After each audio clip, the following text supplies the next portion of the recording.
How important is the relationship between author and illustrator? Well, in some respect, it has to be terribly important, I think. But it's the thing about it is initially it's collaboration. Very often isn't what people think it is. You don't spend a lot of time talking about shall we do this, shall we do that. I never want to do that.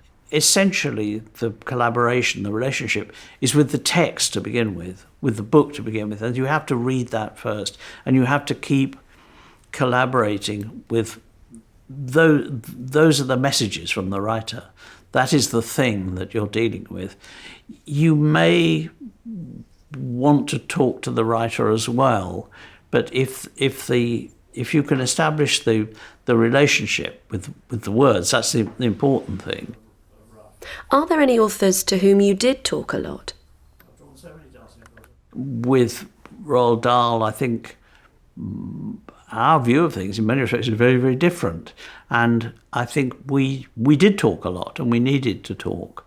But it was on the basis of what he'd written initially, so that the way of going about it, which we established after a while, was that I would draw some pictures of what I thought the characters looked like and the moments that I thought would be useful to draw and interesting to draw.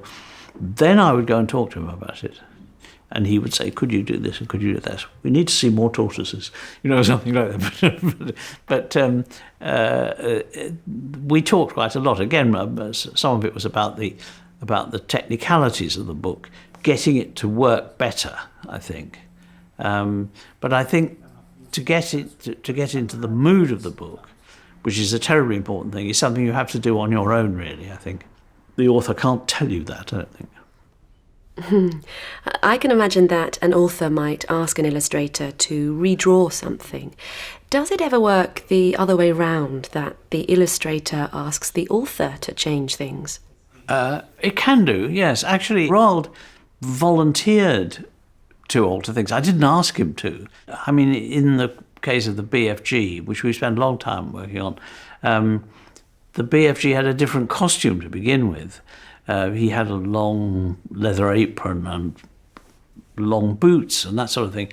Of course, if you say an apron, when the character is introduced, you say he was wearing an apron. You don't talk about it after that, probably. But I have to draw it in every wretched picture that there is in the book. So after a bit, this apron's getting in the way, isn't it? Because the chap has to, the giant has to run and has to leap in the air and so on and so on.